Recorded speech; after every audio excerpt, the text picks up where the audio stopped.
Hey, Peter. Hey, man. Do you have a 6-step guide to learning jazz piano? Yes, I do have a 6-step, and it even includes a bonus step coming to 7. Then I'm out.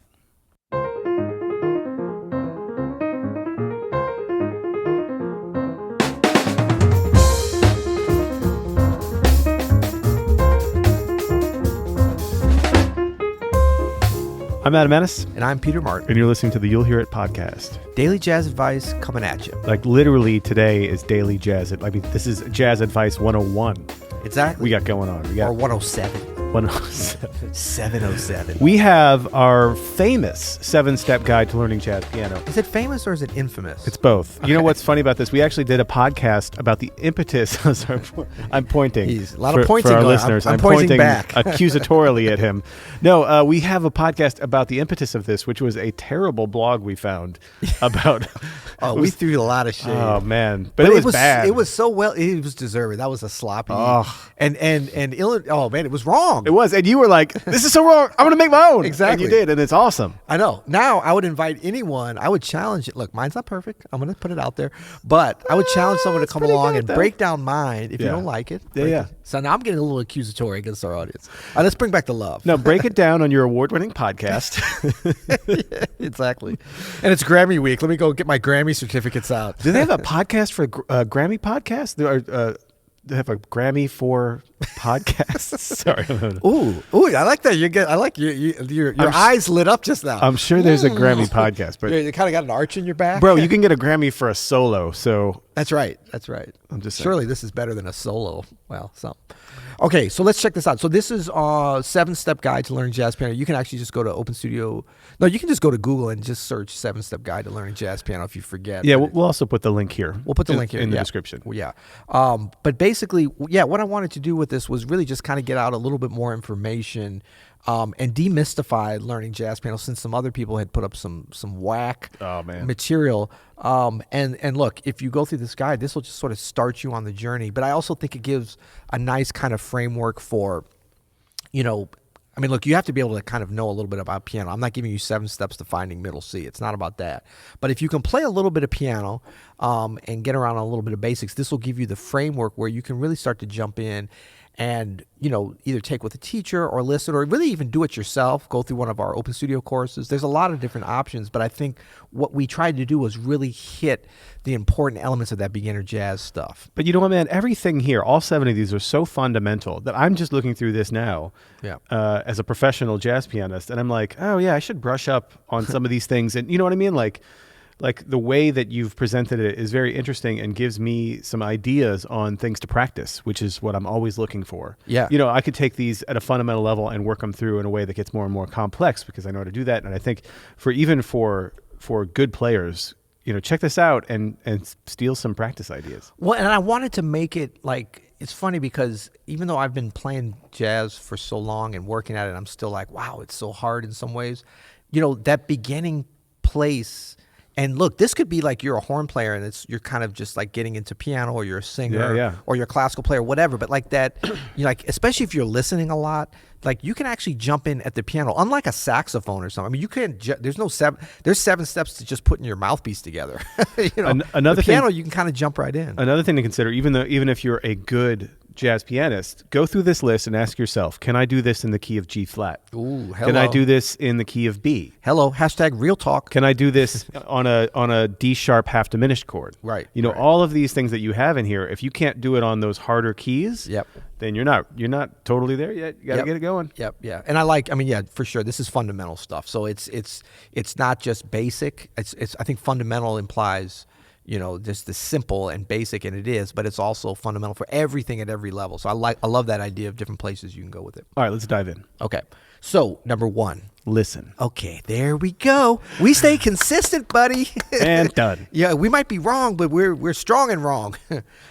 So yeah, look, like I say, you're learning a language, so the more you listen, the easier it is to start speaking the language. It's just the truth. Yeah, it's so easy. I didn't make it up. I just repeated others. I was lucky enough to learn this. And so we give a couple of examples, somewhat known. I mean, look, we've talked about Freddie Freeloader so much, but because it's so good, it sounds so great. You can learn so much about so many different swing, feel, harmony, blues, and it's simple, and it's easy to kind of digest, and then it's one of the easiest souls to kind of get into. But listen to anything, whatever if you want to listen to Bobby Timmons on Moanin', that also teaches you the same kind of things as Freddie Freeloader. Well, that ain't exactly anything. That's a killing track. You can't just listen to anything, though. But not just anything, but anything that draws you in. So like if Freddie Freeloader doesn't hit you the first time, try something else. But those elements that draw you in, those are what you want to be able to focus on. And I think, and then we talked about a standard, Autumn Leaves. I think, starting to get into, there's so many different kinds of forms, but you talk about the blues, you talk about bebop, you talk about standards, AABA, you talk about rhythm changes. You don't need to learn them all at once, and you're not going to learn them all in the first 7 steps, but you're starting to listen and get them just like you can start to learn a foreign language without conjugating every verb, but you want to start hearing the language and the complexity of it and demystifying it to your ears, I think. Yeah, look, man, the reason why listen is always number one for us is because it is just the most important. Because it works. It works. Number 2 is learn a blues with shell voicings. Yes. This is like basic comp for yourself 101, basic building solid foundational harmony. The blues is the way to do it because you can do it in 3 chords. Yep. And you can actually get a lot out of those 3 chords, as history has proven. Yeah. And I kind of broke this down. I stole this idea from you. I think you had done this on another blog post or even around here, where you're kind of looking at the music visually. I like really? that. You stole an idea from me? Yeah, I did. That's weird. That never happens.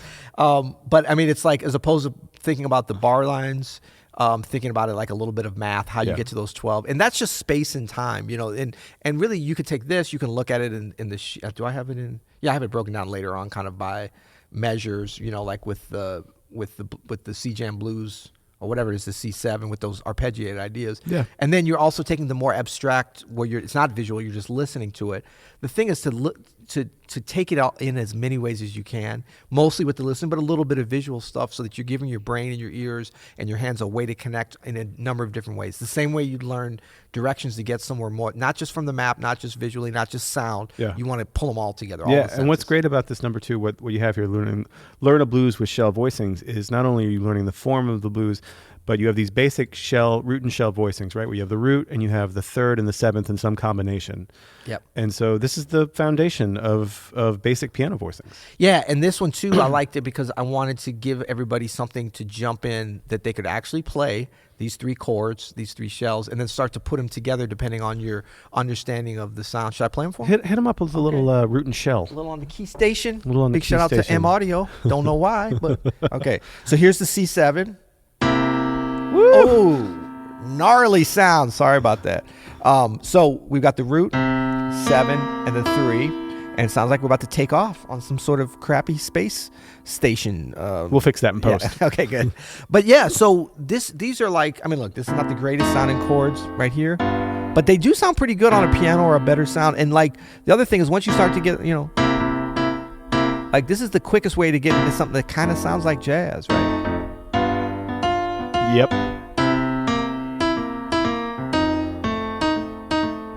So that's just root and shell.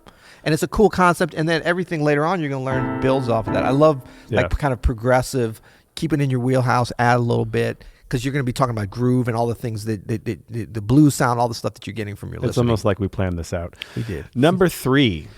Oh, and look, before we even get there, look, we got a little Oscar Peterson. I got your little entertainment. This is edutainment. You do? A little C Jam Blues YouTube video there for your and this, I think I talked about doing a play along with that. Oh, cool. Yeah. That's always good advice. That was the other thing. I wanted you to see how, like, as simple as these 3 chords are, you take somebody who's known as one of the most complex jazz pianists ever with one of the most amazing technique. You can, with just learning those 3 chords, and what are we in step? Dude, we're only on step 2, That's bro. what I'm saying, man. You're already playing with Oscar Peterson, man. Where else do you get that? Am I overselling it? Yeah, maybe a little bit. you are. Okay, Definitely. What do we got for number 3? Number 3 is to learn the blues scale. Nice. That's hit him up with that blues scale, man. Yeah. Okay. Here we go. Ooh. Secret. I skipped to our secret a little too early, but next is the secret blues scale. Oh, is that a major 3rd?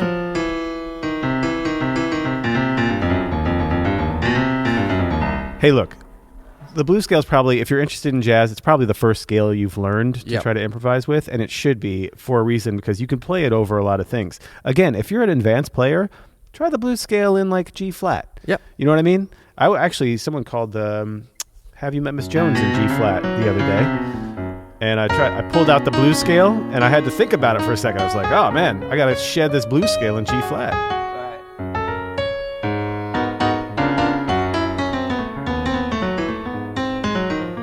Yeah, cool. That was a little background noise for your story there. No, but that's what I'm saying. So you might know the blues scale in C if you're a more advanced player, but check it out in, A flat, G flat, D flat. Like you have to be comfortable in all those keys. Yeah, and you know what? I still, as much as I've done this, and I don't know what you just said, you just the same thing. Like I still don't feel like I'm even in all the keys. I'm getting closer. That's what I was every saying. year, and probably a little bit more disciplined practice on these specific things. There's certain scales that I'll go through, and I'll only practice them in the areas that I know that the fingers are just don't.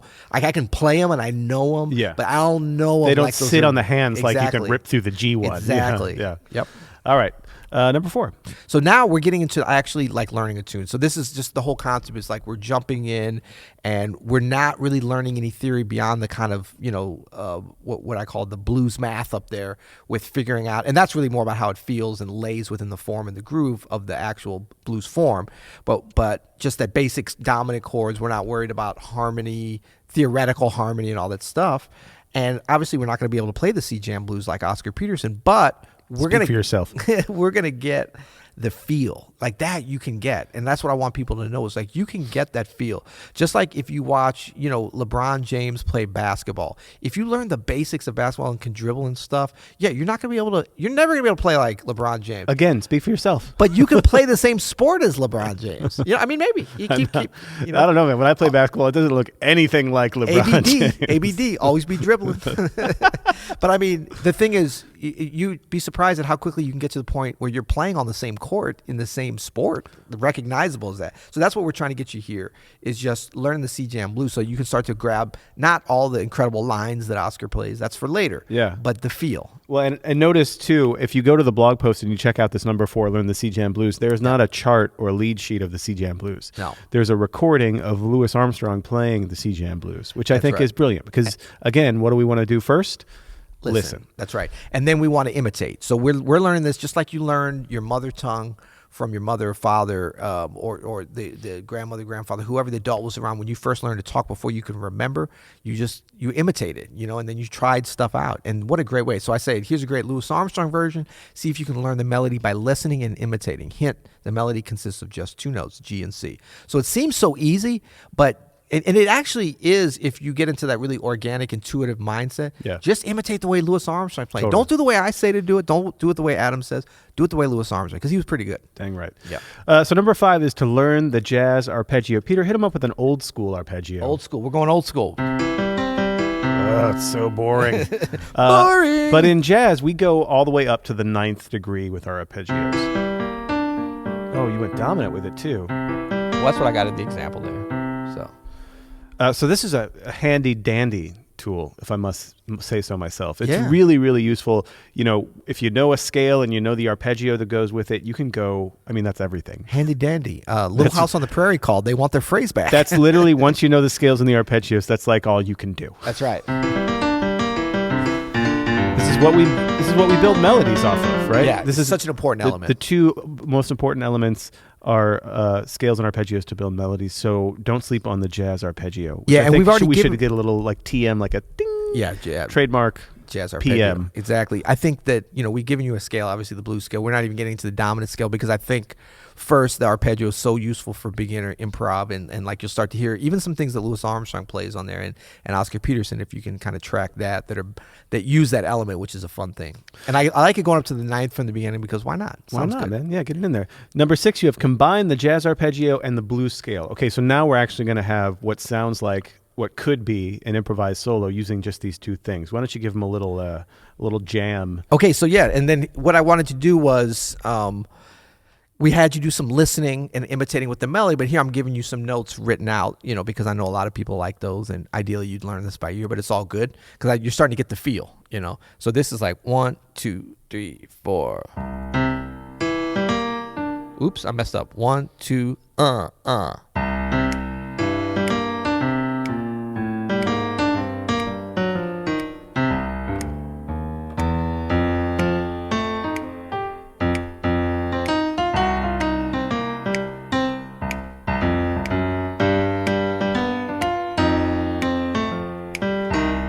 changed it.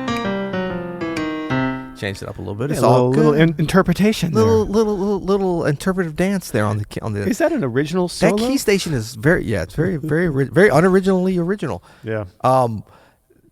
So this is actually basic stuff, but this is very much how we use the jazz arpeggio and the blues scale often is like in our phrases and how we're even starting to build a story. Because a lot of times in the beginner stuff, it's like there's no story or music or anything that sounds good.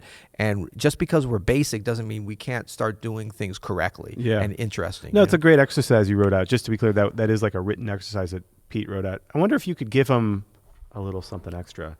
Give him maybe an actual Peter Martin style improvisation using the jazz. I am putting myself now right on the spot. Okay.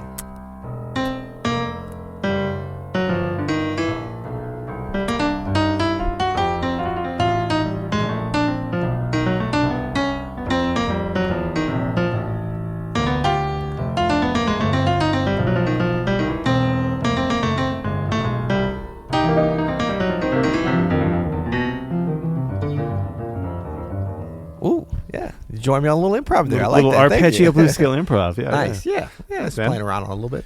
But yeah, that's pretty much just using those. I mean, I threw a few other little things in, but tried to, arpeggios, blues scale, phrasing, swing, feel, All right. So we have listen.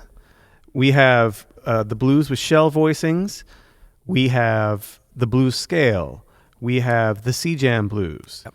We have the jazz arpeggio. We have combining the jazz arpeggio with the blues scale. And now number 7. The classic, put it all together. It's time, man. It's time. So I just wanted to give folks a little bit of a structure. And that's right, I do have the melody written out too. So I wanted to also give that for the more visually oriented, or if you weren't able to get the whole thing, or even just to sort of see what it looks like off of the the melody with the Louis Armstrong version. But to be clear, you should have it by now. You should have it by now. Yeah. This is about putting a very simple form together. Form is such a big part of jazz because we have so much improvised stuff. Like you want to start feeling the form, learning the forms, but then learning what kind of the structure of an actual performance would be. So we just, very simple, we do the melody 2 times, 12 bars each. Then we solo a few choruses. Each chorus is 12 bars, so you start to get the feel for that. And we don't take anything for granted, like you might know the blues, but like learning the turnaround. When you come to another chorus, we're learning what it feels like to play another chorus. And then melody 1 time out. And then, I just talk a little bit about the optional 4-bar break that you'll hear in the Oscar Peterson and many of the original version, the way the tune is. But that's kind of just an option of how you do it. Put it all together, baby. That's right, man. Yeah. Well, this is great, man. I'm glad we got to do this and set the record straight on the Guide to Learning Jazz Piano. I wish it was only 6, but can't have everything in life. Yeah. This was fun to get back into this. And then, a few little inspirational pictures, mainly of the great Duke Ellington, Edward Kennedy Ellington up at the top. Kind of we hate to say the father of jazz, like who is, who isn't, but he's certainly one of our musical mentors for this music, creators of it, and the composer of C-Jam Blues. So he's smiling at you. That means jump on in. The water's fine. That's the way I interpret that picture. Jump on in on the 7 steps. I also would say that this is these 7 steps are officially endorsed by the Edward Kennedy. No, we can't say that. No, you definitely can't. You can't say. You definitely can't. But there's this picture. There we go. So that was fun. Yeah. So again, if you want to see the actual blog post on this that has the charts, that has the links to the tunes, you can go to openstudio.network.com/blog. We'll also put the link here in the description of this podcast. Right. You can always go to you'llhearit.com if you want to leave us a question or write us a review and a rating. You can do that too. Yep. And you can just go to Google 7-Step Guide to Learning Jazz Piano. They're not going to get the whack one. I really don't think so. I think we've finally overtaken them with our high quality content. That's how we do it here. That's how we do it here.